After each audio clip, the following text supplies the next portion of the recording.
It's Alec Hogg from Davos with Diary Day 2, and it was 6 of the best. Started off this morning at about 6 a.m.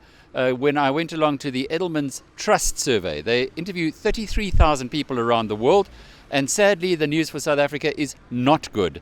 Of the countries that were highlighted this morning of having not performed well, South Africa came out on top.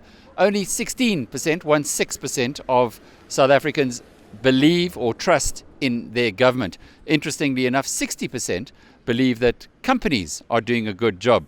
One of the other issues that came out of the Trust Survey this morning was that the 62 richest people in the world now own as much as the bottom 3.5 billion. This is up from 388 people in 2010. So the rich are getting a whole lot richer. After that, it was off to Goldin, who's a South African, who is the president, or rather a professor at Oxford University. He was one of the stars of the show, looking at the history of industrial revolutions. And his thesis is that the Renaissance that happened in the 1700s is being reflected in the changes that we are seeing in the revolution of society today. Also later today, Christine Lagarde, I got to listen to her talking about the immigration crisis, some big lessons there for South Africa.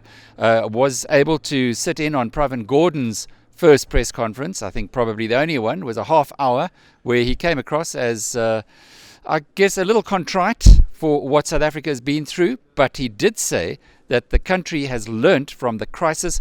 It is now re-examining all of its fundamentals and indeed will be going ahead in a better way. And the day closed off with Joe Biden, the Vice President of the United States of America, who says that we're at a stage in history where the world can choose to either go the way of other kinds of revolutions or indeed inclusiveness, which will give everybody a share of the amazing growth and growth opportunities that do come from technology. This is Alec Hogg in Davos.